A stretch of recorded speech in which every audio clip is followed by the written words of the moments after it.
প্রথমে কোটা সংস্কার আন্দোলন, সেই আন্দোলন থেকে সরকার পতনের এক দফা দাবি। দেশের ইতিহাসে প্রথমবারের মতো গণ অভ্যুত্থানের মুখে সরকার প্রধানের দেশ ছেড়ে পলায়ন।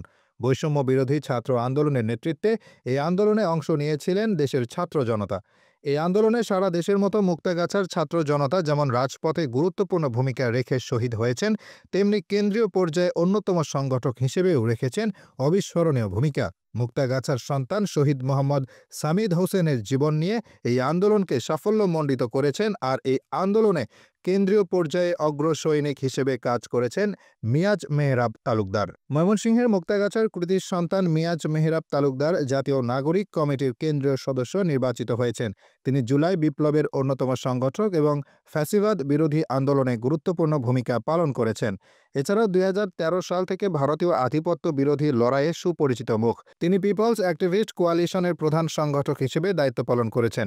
পিপলস অ্যাক্টিভিস্ট কোয়ালিশন একটি অ্যাক্টিভিস্ট সংগঠন। এই সংগঠন ফ্যাসিবাদ বিরোধী এবং ভারতীয় আধিপত্য বিরোধী লড়াইয়ে বয়ান তৈরি করার পাশাপাশি শেখ হাসিনাকে ফ্যাসিস্ট হিসেবে দেশে বিদেশে তুলে ধরেছে। মিয়াজ মেহরাব তালুকদার মুক্তাগাছার দড়িচার আনি বাজারের বাসিন্দা এবং তিনি মুক্তাগাছার ঐতিহ্যবাহী রামকিশোর সরকারি উচ্চ বিদ্যালয়ে পড়াশোনা করেন। উল্লেখ্য যে শেখ হাসিনা সরকার পতনের ১ মাসের মাথায় নতুন প্ল্যাটফর্ম হিসেবে আত্মপ্রকাশ ঘটেছে আন্দোলনের নেতৃত্ব দেওয়া বৈষম্য বিরোধী ছাত্র আন্দোলনের তৈরি প্ল্যাটফর্ম জাতীয় নাগরিক কমিটি। যাত্রা শুরুর পর থেকেই জাতীয় নাগরিক কমিটি সারা দেশের জেলা, উপজেলা ও মহানগরে তাদের কার্যক্রম শুরু করেছে। এক্ষেত্রে তাদের প্রথম কাজ হবে সংস্কার।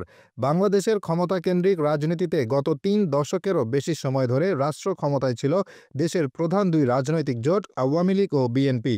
সে সময় নানা সংকটময় পরিস্থিতিতে বিভিন্ন তৃতীয় রাজনৈতিক জোট গঠনের চেষ্টা করলেও তা সফলতার মুখও দেখেনি। এ অবস্থায় বৈষম্য বিরোধী ছাত্র আন্দোলন থেকে গড়ে ওঠা এই প্ল্যাটফর্মটি আগে সংবিধান পরিবর্তন করে রাজনৈতিক কাঠামোতে পরিবর্তন আনতে চায়। এরপর রাজনৈতিক দল হিসেবে যাত্রা শুরুর দিকে নজর দিতে চায় তারা। শেখ হাসিনা সরকার পতনের পর গত ৮ই আগস্ট নতুন রাজনৈতিক বন্দোবস্ত ৬ সদস্যের একটি লিয়াজো কমিটি গঠন করে বৈষম্য বিরোধী ছাত্র আন্দোলন। এই সংগঠনের অন্যতম সমন্বয়ক ও বর্তমান অন্তর্বর্তীকালীন সরকারের উপদেষ্টা নাহিদ ইসলাম বলেন, এই কমিটি সকল অংশীজনের সঙ্গে সংলাপ ও আলোচনা করবে। এই কমিটি সরকারের বিভিন্ন কাজের জবাবদিহিতা নিশ্চিতের ব্যাপারেও কাজ করবে। প্রাথমিকভাবে কেন্দ্রীয় আহ্বায়ক কমিটি সারা দেশের ৬৪ জেলা ও ১২টি মহানগর এবং উপজেলা পর্যায়ে নাগরিক কমিটি গঠন করছে। এরপর জাতীয়ভাবে কাউন্সিল অনুষ্ঠিত হবে। সেই কাউন্সিল নতুন করে পূর্ণাঙ্গ কমিটি প্রস্তুত করবে। অন্তর্বর্তীকালীন সরকারের নাহিদ ইসলাম ও আসিফ মাহমুদ অন্তর্ভুক্ত হওয়ার ঘোষণার পর কয়েকটি ভাগে ভাগ করা হয় তাদের কার্যক্রম। হাসনাত আবদুল্লাহ বলেন, দুটি সংগঠনের মধ্যে বড় কোনো পার্থক্য নেই। আমরা ছাত্র নাগরিকদের নিয়ে কাজ করব, আর নাগরিক কমিটি বাকিদের নিয়ে কাজ করবে।